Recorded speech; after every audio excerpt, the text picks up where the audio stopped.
Can M1 Abrams tanks survive in the Ukrainian battlefield?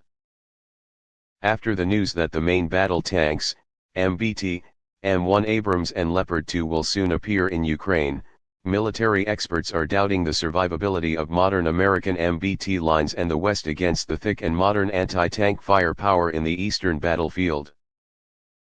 In the most perfect scenario, the M1 Abrams tank will soon be available in Ukraine.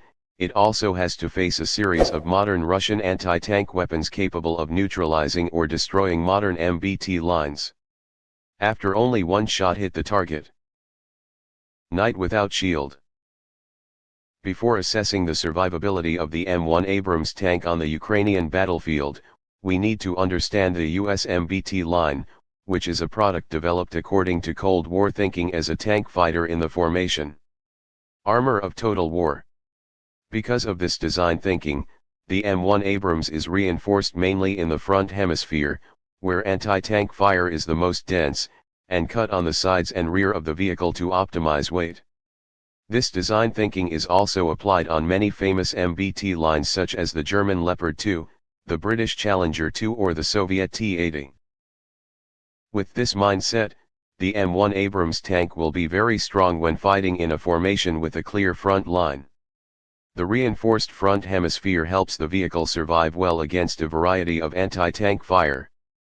However, in recent conflicts, in small and medium-scale conflicts, and in urban, asymmetrical combat environments, the designs of Cold War thinking MBTs have proved outdated and vulnerable, especially given the widespread availability of compact and powerful handheld anti-tank firepower. It is not difficult to give a clear example of this problem, which is the vulnerability of M1 Abrams tanks during the First and Second Gulf War. Many vehicles were hit by shoulder-fired anti-tank fire on both sides of the vehicle and were damaged. Disable. This can also be observed when the Iraqi Army's M1A2 SEP tanks are vulnerable to anti-tank fire from IS fighters and most recently the conflict in Yemen. The modern M1 Abrams tank of the Saudi Army has repeatedly opened its roof before anti-tank missiles of Soviet and Russian origin of the Houthis. That is, modern versions of M1 Abrams by American standards are still so vulnerable, then with the version of Abrams tanks that aid Ukraine with reduced armor protection and battlefield information systems, survivability will be reduced. Much worse. According to many public sources, the version of the Abrams tank aided to Ukraine will be provided by a private contractor and is the M1A2 SEP version similar to the one exported to Iraq.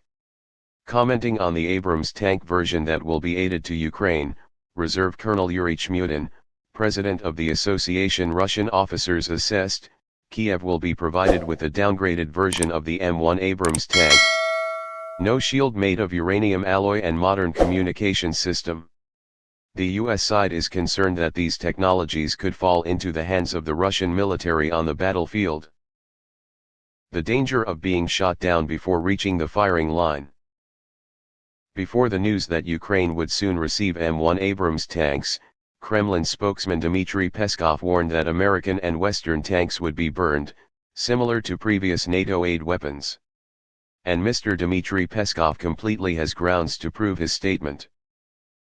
The former Soviet Union and the Russian Federation today are still a military superpower, possessing a variety of modern anti-tank weapons that are enough to defeat all the most modern MBTs in the world today at all ranges and angles. The reality of the battlefield in Ukraine has proved that, with the dense anti-tank fire, the tank's survivability is not high. The Ukrainian army itself also lost a large number of tanks and armored vehicles to Russian anti-tank fire and was forced to ask for aid from the US and the West. When it comes to specific weapons, the M1 Abrams tank is a good prey for Russian anti-tank fire. With the armor system reduced, the ability to be neutralized or destroyed by anti-tank missiles, anti-tank grenade launchers, artillery, or airstrikes on the battlefield of US tanks is present. Modern Russian anti-tank missiles such as Metis-M, Kornet, Vikhr, Sturm, or handheld anti-tank weapons of the RPG family such as 7, 28, 29, 31, are capable of penetrating even meters of armor. Uniform steel and is a dangerous weapon for Abrams tanks.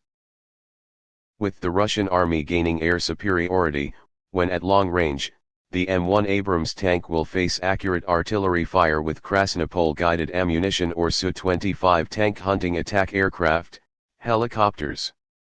Attack Me-28N, Ka-52.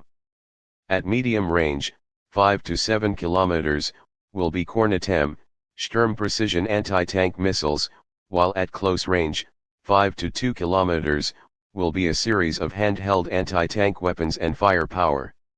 Tanks of the Russian Army. For example, the Kornetem anti-tank missile is capable of penetrating 1.2 m of homogeneous steel armor after explosive reactive armor at a range of up to 7 kilometers. Meanwhile, the best armor protection of the 8 M1 Abrams tank is only equivalent to more than 1 m of steel armor. Thus, as long as the American tank is in sight, it is at risk of being destroyed or disabled after only one shot. In addition, MBTs like Abrams or Leopard 2 are designed for attack and raid tendencies. However, the reality of the current battlefield is that Ukraine is on the defensive, so the addition of American and Western tanks is like mobile bunkers of the same level of fire support. Therefore, in the current Ukraine situation, receiving more tanks from the US and the West is unlikely to change the battlefield situation.